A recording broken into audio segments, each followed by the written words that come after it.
Good afternoon, members of the board, President Hamelstein, Chancellor Scott. For those that know me, was former president of the Student Senate, also a former task force member and a community college alumni.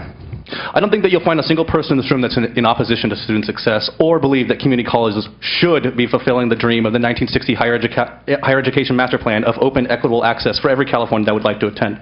But the truth is, and I'm sure that all of you know, that access is already being limited, not by choice, but by the sheer lack of available seats. The door has already been closed to hundreds of thousands of people.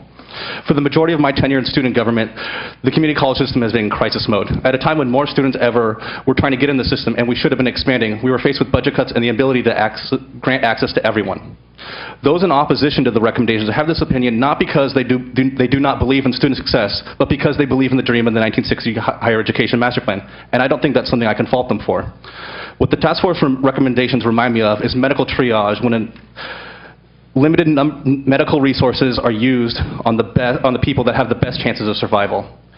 Making those life and death decisions are not easy to make, but in our case, we must choose who gets access to classes, student support services, and educational resources based on your need and your likelihood of academic success. Without additional funding, the hard truth is that community colleges do not have the resources to be all things to all people. I'm sure that few of us consider the recommendations to be perfect or flawless, and I certainly don't.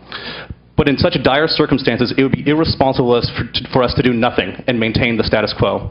After much thought and debate, I have chose to come before the board and ask for you to approve the Student Success Task Force recommendations. However, I do ask that when you approve the recommendations, that students and alumni have the opportunity to participate in a meaningful way, that performance-based funding be seriously... Alex, got to wrap up. Thanks.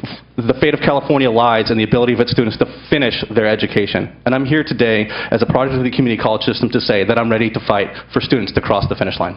Thank you.